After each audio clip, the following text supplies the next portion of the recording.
National security officials are eyeing a few crime trends emerging across the region. We learned this much from National Security Minister Wayne Munroe and United States Embassy Chargé d'Affaires Usha Pitts on the heels of returning from the North Caribbean Security Summit.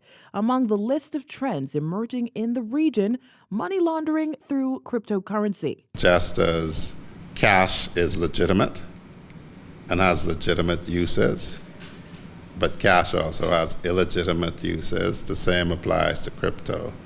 And the ability to properly, for want of a better word, police it is the challenge that would be up for discussion. The Chargé also noted that these sorts of illicit activities often stem from illegal drug trades. So, for example, when you look at gun trafficking, that is fueled by drugs. When you look at illegal illegal migration or trafficking in humans, they're often funded or supported by the same networks as the original drug networks.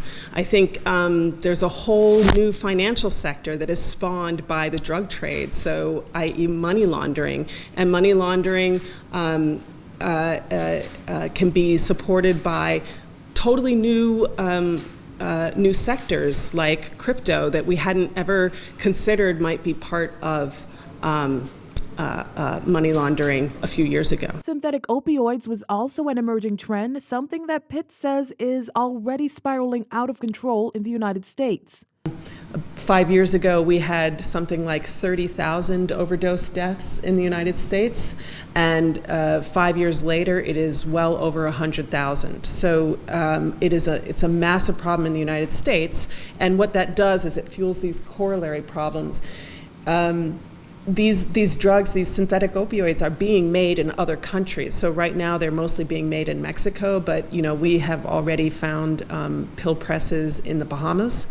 And so we have sort of a dual problem here. We don't want these synthetic opioids to be manufactured here, we don't want them to be used here, and we don't want them to be trafficked through here. And to add to that, Minister Munroe says this. But to be clear, Chief Superintendent Thompson did indicate that there were some cases of fentanyl, suspected fentanyl overdoses in the Bahamas. And we know how Bahamians go. Hey, you go to Miami and you come back with an American accent. And that is the way that we tend to follow fashion in the wrong kinds of ways. The Northern Caribbean Security Summit was held in Miami, Florida from March 8th to the 10th. This, according to Pitts, was an opportunity for leaders in the region to strategize on how to keep all countries involved safe. Leah Cooper, Eyewitness News.